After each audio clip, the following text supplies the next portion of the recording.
Hello, welcome. This is CH Arvind Kumar, Assistant Professor, Department of Computer Science and Engineering, Vagdevi College of Engineering. I am going to explain Network Security and Cryptography Lab. Before going to execute the programs, first I would like to discuss what are the softwares required for executing Network Security and Cryptography Lab.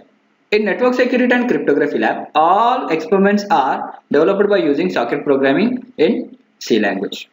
To execute these programs, we need C compiler. Install any C compiler based on your interest and compatibility. But among all these compilers, I found GCC is a better compiler to execute our programs.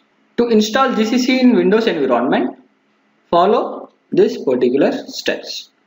First step is installation of MSys2 software into your computer. Second step is updating packages and installation of GCC. Third is setting executable path, and finally we are going to compile the program and execute the program. First step, installing MSys2 on your PC. MSys2 is a software which will build and distribute the platform for Windows environment to run GCC compiler. To download MSys2, use this following URL, that is www.msys2.org. You will find this window. Download compatible executable file. After downloading the file, double click on it. Click on next. Next, select destination path to install the files. Click on next and click on finish.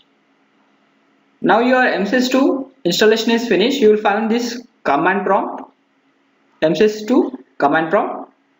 Here we are going to update some packages and we are going to install GCC by using some commands. This is our second step. To update the packages, we have package manager. It is very similar to apt-get in your Linux operating system. To update the packages, we are using one specific command, that is pacman space minus capital SYU.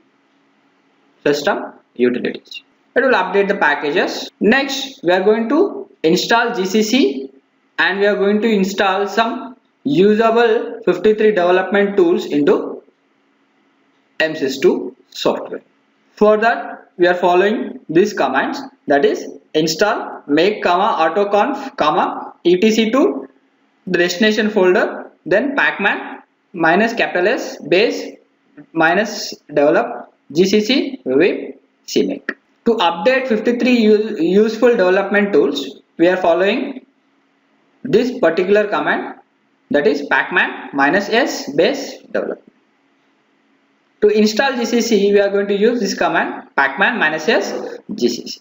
With this, GCC is installed into your computer.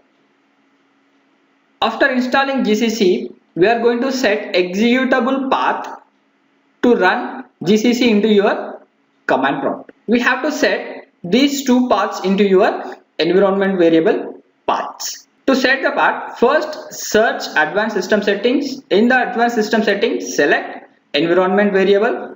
In the environment variable, user variables, click on edit, click on new, paste our two paths and click on OK. With this, your path setting is over. To run GCC, directly open your command prompt and run your GCC commands into your command prompt. Write any simple C program. I have already written one C program, that is printing of some message, that is welcome to NSC lab. I am going to execute this program by using our GCC compiler. Open your command prompt. Here you can run some Linux commands like ls. Yes, it is displaying output. I have these files in my directory. So I am going to execute our test program. To compile the program, cc space program name dot c space -o will create an output file, and that output file is copied into one new file. So new file name is T2. Yes, our file is compiled without any error. After compiling the program, it will create an executable file If you want verify, yes, it is created an executable file t2.exe. Directly we are going to run this program to verify our output. That is, to execute our program, directly we are executing our file, that is t2.exe. We got an output, that is welcome to Nestlab. In this way we are going to compile and execute the programs. These are the 4 steps we have to follow to install GCC compiler into Windows environment. Yes, these are the steps for compilation and execution. Run GCC space program name dot c -o and any new file name for copying the output. It will create an executable file. To run the program, directly we are calling that executable file, that is hello world.exe, and it will display your output. These are my references. If you have any doubt, you can follow this URL for installing GCC into your Windows environment. Thank you.